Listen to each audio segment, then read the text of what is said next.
Welcome to NCRT Class 9th Science.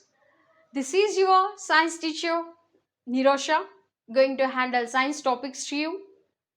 In today's session, we'll start with the first chapter of a Karnataka State Board's Science. It means that from the science subject, we are going to start up with the first chapter of this science textbook. What is the name of the first chapter, children, here? That is matter in our surroundings. Understanding, children? We are dealing with the first chapter. What is that? That is matter in our surroundings. So, in this chapter, what are the topics we are going to discuss then? The main important topics we are going to learn here are: first, we are studying about matter. How it all formed, how it has classified, what is the meaning of each, that all we are going to discuss in the introduction class. Next, we are moving with the physical nature of a matter. What it consists of, how it exhibits, that all we are going to learn here. And next, we are studying the very important concept. What is that? Characteristics of matter we are studying. After that, children, we have states of matter. Here, 3 states of matter we are going to study. And then after that, we are moving with interconversion of states of matter. Means here how one state of a matter can be converted into another form. That all we are going to learn. Along with this, we are learning latent heat means what, isn't it? Such all things, very important concepts we are learning. And then we have effects of change of pressure. Then evaporation, it's also very important concept, children. Evaporation, and what are the factors which affects the evaporation. And the last subtopic of this chapter, that is how does evaporation causes cooling, we are going to learn. So children, why will make late, will continue with the first, that is topic, introduction of a matter. Now we will discuss what is meant by matter. As we look at in our surroundings, we see so many things with different size, shape, color, texture. Isn't it, children? We'll see what? Stones. Isn't it? Sand we'll see, sand particles we'll see, then water we'll see, air will be present. Isn't it? Like this, so many things which are going to present surrounding us. All these different materials will made up of something called particles. Isn't it, children? It is nothing but a what? Particles. Matter is nothing but a, in this universe, anything which occupies space and if it has mass, then be called as a matter. For example, you take plants, clouds, stars, universe, children, this board, chalk paste, food, water, like this, everything which occupies space and mass can be called as a what? Matter. In other words, we can say the living and non-living object in this universe can be called as a mass. Isn't it, children? It means that it should be made up of particles. Then we call it as it is what? Matter. So how can we define matter? A matter is nothing but it is anything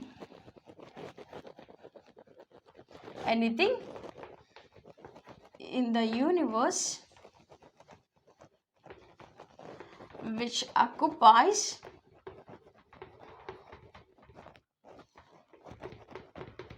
space and mass. In other words, mass and volume you can use. Can also be called as a what? Matter.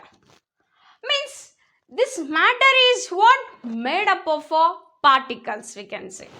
What is? Matter is made up of particles. Examples, children. You can take sand, water, air, clouds, etc. All these different materials or substances are called as what? Matter. Because each one of them have a particular space and they have a mass, so they can be called as a word here now matter, isn't it? So early Indian philosophers, children, they classified, means they believed that all the different substances in the universe is because of these five basic elements. They believed this, means they called it as a panchatattva, means five basic elements. What is that, children? Pancha tattva means five basic elements. Earlier Indian philosophers, they call the matter is made up of these five elements. What are those? Air, water, earth, sky, fire. They believed that matter is nothing but it is formed because of these five basic elements, and even they called it as a what? Panchatattva, means all the things which are formed in the universe are due to these five elements. And even the Greek philosophers also believed the same, means whatever the thing which are come across, it might be a living or non-living, they all formed from these five basic elements. But the next modern scientist, children, that is modern scientist, they evolved the matter based upon their properties. One is physical properties, second one is what? Chemical properties. Modern scientists, what they did, children? They classified matter based upon their properties, physical and chemical properties. So, is it clear to you, children, what is matter and what are the modern scientists, how they classify? Isn't it? Matter is nothing but anything which occupies a space and mass. In other words, mass and volume can be called as a word here, matter. Any living and a non-living object which is made up of a particles can be called as a what? Matter. The best examples are food, air, water, clouds, stars, plants, planets, etc. All these will comes under what? Matter. Because each one of them have a made up of what? Particles. It can be called as what? Matter. And early Indian philosophers, earlier times, they classified matter based upon these five elements: air, water, earth, sky and fire. And the next modern scientists, they have classified matter based upon their properties, physical properties and chemical properties. So dear children, in this chapter, means in the first chapter, that is matter in our surroundings, we are dealing with the physical properties of matter. In the next chapter, that is matter around us sphere, we are going to study chemical properties of matter. Is it clear, children, what is meant by matter and what kind of examples you can give, and what are the classification of matter in the ancient times, and also now that is modern scientists, how they have classified? Okay, now we will discuss the physical properties of matter. Physical properties of matter. Suppose if one classroom has been divided into two groups, isn't it, children? A classroom, suppose if we divide them into two groups, we'll name them as a group 1 and group 2, isn't it? One group of students, they believed that matter is made up of something called continuous. It might be like a block of a wood. They believed that matter is like a continuous thing, like block of wood. And the second group of students, they believe that it is made up of particles like sand, isn't it? They believe that matter is made up of what? Particles. So let us confirm which one group is correct. Means what exactly matter is made up of. To understand this, we need to do a small activity, children. It's a very simple. First, we need to take a beaker, children. It can be filled with half of with the what? Water, and you can use a sugar or salt. After taking these substances, a spoon of salt. Here I am using a salt, children. This salt you need to add to this beaker or glass containing water. As soon as you pour this salt into the water, you have to stir it well, so that the salt particles are going to dissolve, isn't it, children? Going to dissolve in this water. Initially it was what? Only a water, but now after adding a salt, it become a solution, isn't it? So what is this now? Salt solution. When you find to see the salt particles, they are all what? Invisible, children. It got all dissolved in this water. So when this all occupied some space in the water, something called as space is going to exist in the water molecules. This space was occupied by the what? Salt particles. When we added, children, that is salt to this water, the salt particles started occupying the space which is present in the present between the water molecules. So we are not going to see the salt particles. Means from this activity we can say that matter is made up of particles, isn't it? And they have a space between them. For example, let me show this figure, children. When you add a spoon of salt plus, what is this? Let us take a water. So we have found that particles of salt dissolve in water and occupy space present between the water molecules.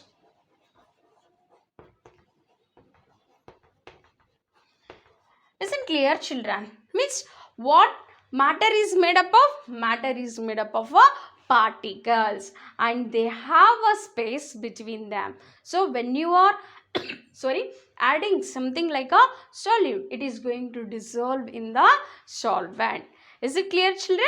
Particles of a salt got dissolved in the water. As soon as you add the salt or sugar to the water, it started mixing with the water.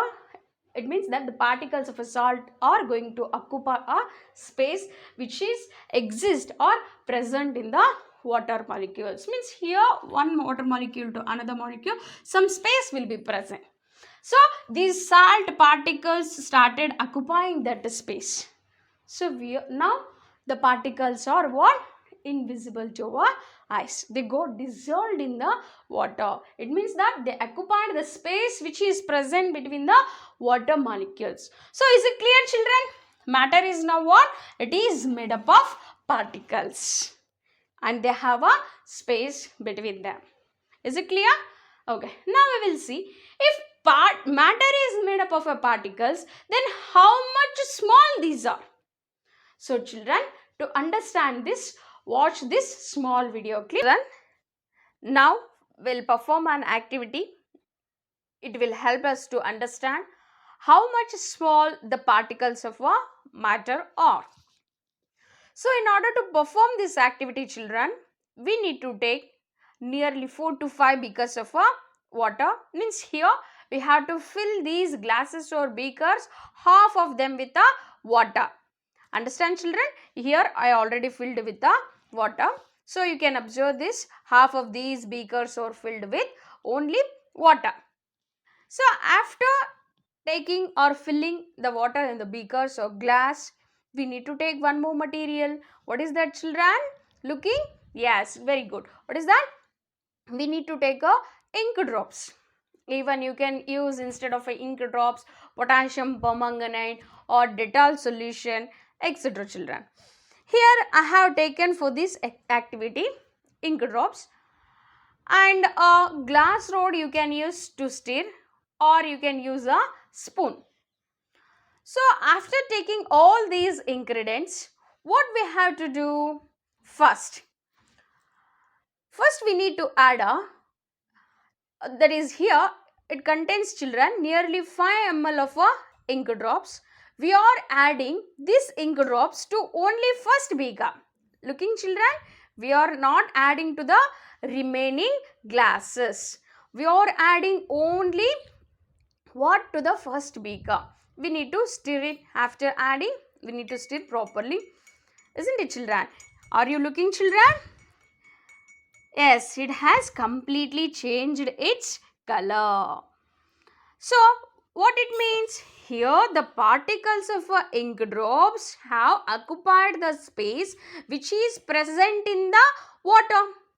Means the water molecules contain some spaces between them. So, these spaces were occupied by what now? Ink particles. So, after doing so, now we have to take a 5 to 10 ml of this first beaker contained water or ink solution, we can say, to the second beaker. Looking children, we are adding only a water from the first beaker which we have made. We are not adding any ink drops directly to the second beaker. But it got what? Change in color, no? Isn't it children? It's an amazing. We are not added any ink solution, but why it has changed? We are not added any ink drops, no, here. But what we had added? We have added some water from the first beaker, but it got changed. You know why children? The particles of a matter are very small. Okay, let me see one more time. Now let us take this water, nearly 10 ml of water, and add to the third beaker. Here also, amazing children, this one third beaker also got changed its color.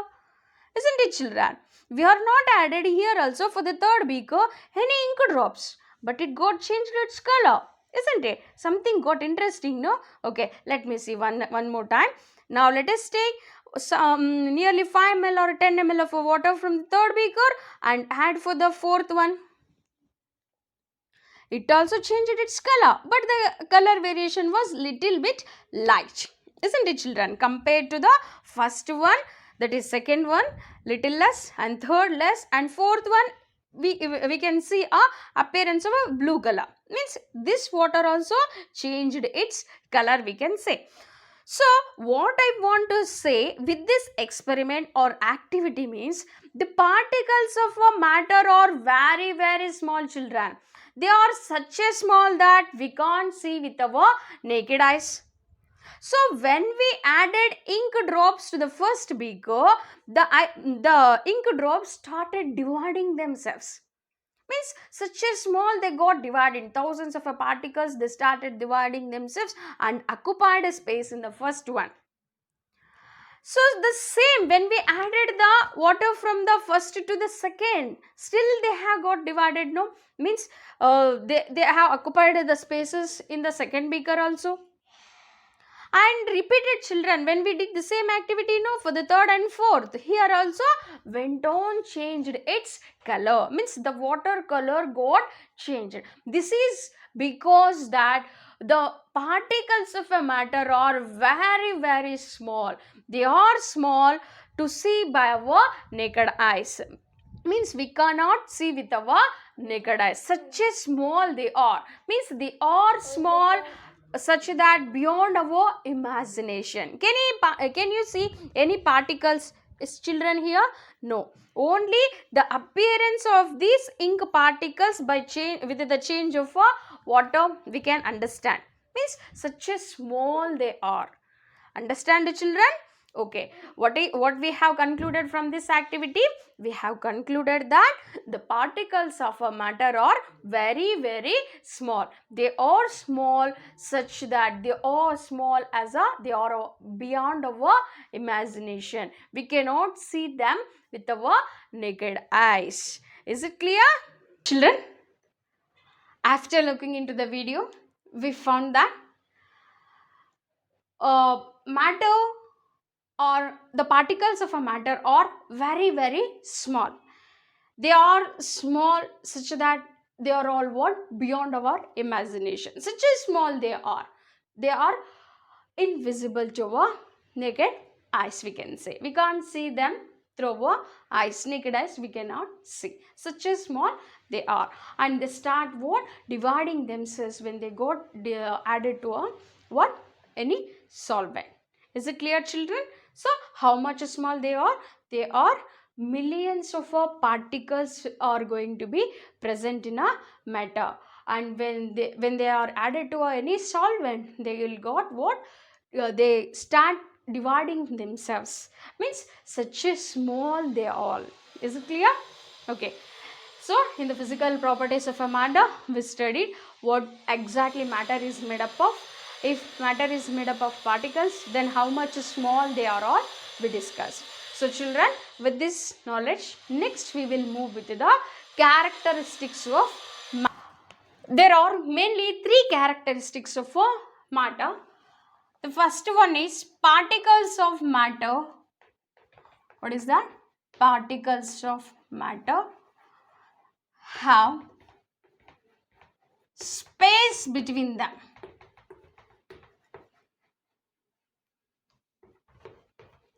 What they have, children? Something gap or space they consist. And the second characteristic is that particles of matter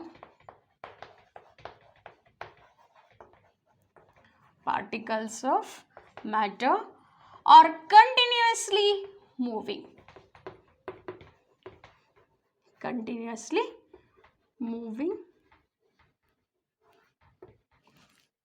And the third characteristic is particles of matter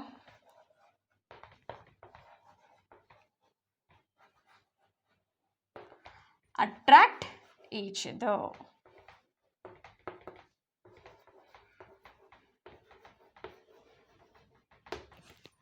What are the characteristics of matter, children? Particles of a matter have space between them and they are continuously moving, and the particles of matter, what? They do attraction between one particle to another. Means something attraction will be present, some force will be present. That all we will see later one by one. Okay, first we will discuss with the first one. That is what? Particles of matter have space between them. Children, in the first activity, we came to know that when we added salt to the water, isn't it, children? When we added salt to the water, they started occupying the space which is present. Means the salt particle is going to be dissolved in the water as soon as we add a salt to this water. Where went the salt particles? Yes, very good. They got dissolved. They occupied the space which is present in the water molecules. Isn't it, children? Already in the basic classes, I told the matter, that is particles, have a space between them. So these salt particles have occupied a space here. Because of this, what happened? The salt particles are now not visible. They got occupied the space which is present in the water molecules. Is it clear, children? The first characteristic of a matter, what it says? They have a space between them. So when you add sugar or salt or anything to the water, they will occupy a space which is present in the water molecules. Means the particles, solid particles like sugar or salt, starts going to dissolve in the water. Is it clear, children? The first characteristic. Okay, next we will see. That is, particles of matter are continuously moving. In order to understand this, children, let me do small activity. We need to use the incense sticks or agarbatti sticks, we can say, children. Let us take these incense sticks and a matchbox. That is, matchsticks we need to use. So when I hold these sticks, we can experience the smells only for a shorter distance.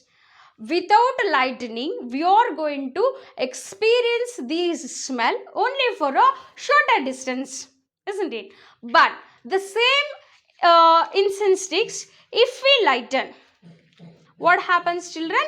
They start spreading. Means the smell of these agarbatti is going to spread over the room. Means different places, means a different corner of this room, now the smell can be experienced. We can feel its smell, isn't it, children? We can experience the smell now. Is it clear, children? These flames you can observe here. Means the particles are moving continuously. Initially, what happened? We have felt only for a shorter distance. You know why? Because they are not in motion at that time. So, at that time, it was what? Less. But when you got lighten it up with a matchstick, the temperature of these particles got increased. With the increasing temperature, the particles of matter gained some energy, which we call it as a kinetic energy.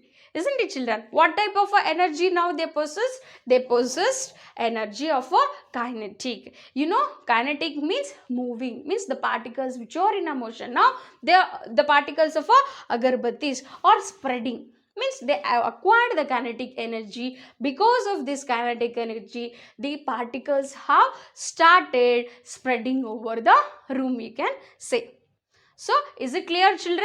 The second characteristics, what it says, the particles of matter are continuously moving. Means the particles will gain some kinetic energy. With the increase in temperature, still faster the particles will move. Got it? And also this intermixing of one particle over the another can also be called as a diffusion. Is it clear, children? And this diffusion can be increased with the temperature. And the third characteristic says the particles of matter attract each other. So, children, in this third characteristics, we are going to learn what they exert. Okay, now look into a small video clip, children. We'll come back after that and we'll discuss once again all the three characteristics of a matter. Now let us perform another activity.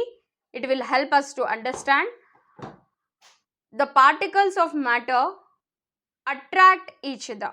Means the third characteristic of a matter, it will says that the particles of a matter will attract each other. So, in order to understand this third characteristics, let us perform this activity, children. So, the materials which we are going to use here are hammer, iron nail, rubber, chalk piece you can take.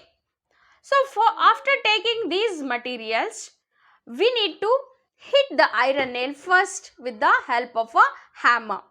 See, children, are you looking? I am trying to hit or break this iron piece into two pieces, but it is very difficult to do so.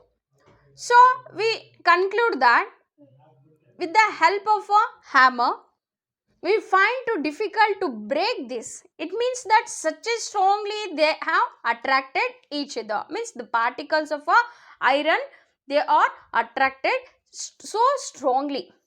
So when we do the same for the eraser, here also we find out very difficult to break these particles. Isn't it, children? Are you looking, children? Yes, we find out very difficult to break this attraction. And let me check for the third one, that is when we try to hit the chalk piece with the help of a hammer, it has broken into pieces. Though it has broken into pieces, but still they are strongly attracted each other. Means the chalk piece particles, they are closed each other. They are attracted each other with some kind of a force. The force may vary from one particle to another, children. When we observe for the iron nail, we find very difficulty for the first one. So it doesn't broken into any pieces. Means such a force of attraction was more in the iron piece. For the second one, here also same. The particles of a rubber are strongly attracted each other. But in the third one, in the chalk piece, less compared to these two, we found it is what? Less in amount. So what we have concluded, children, the particles of a matter will do attract each other, and this attraction is due to some kind of a force which is present between them, and this force of attraction may vary from one matter to another. See, children, iron is going to vary with the eraser, and eraser is going to vary with the chalk piece, isn't it, children? Means the force of attraction is going to be different for one material to another, one kind of a matter to another kind of a matter. So this is our conclusion, children. Means particles of a matter, they will attract each other because of some kind of a force. I hope you are clear with the concept. That is, different type of a matter, they exert different kinds of a force. Means the force exerted by one matter, one kind of a material is going to be different for other. And the main thing in the third characteristics is that the particles of a matter, they have a force. Because of this force, the particles are what? Attracted each other. In the iron nail, what happened? We are unable to break that because the particles are strongly packed here. Means the strong force of attraction will be present in the iron particles, and similarly in the rubber also we failed to break that. But what about the chalk piece? There also exists some kind of a force, but we can overcome that with the hard what? Hammering. When we hit, it started what? Breaking into pieces. Means the force of attraction is going to be vary from one matter to another kind. So what are the main important characteristics of a matter? It will say, children, there exhibits three characteristics. One is they have a space between them. This understanding, children, and they are continuously moving. They will possess what? Kinetic energy, and when the temperature gets increases, they will start still moving fast, and they have a attraction because of a force. There exists one force between them, isn't it? Is it clear? Okay, I hope so, children. In today's class, we discussed what is mean by matter, what kind of examples we can give, isn't it? And the classification we discussed, and physical nature of a matter, and how much small they are all missing, and the last, what is that? Characteristics of a matter we have discussed. I hope you will revise all these things. Read textbook thoroughly, children, since from the day one, isn't it? It will help you a lot. Okay.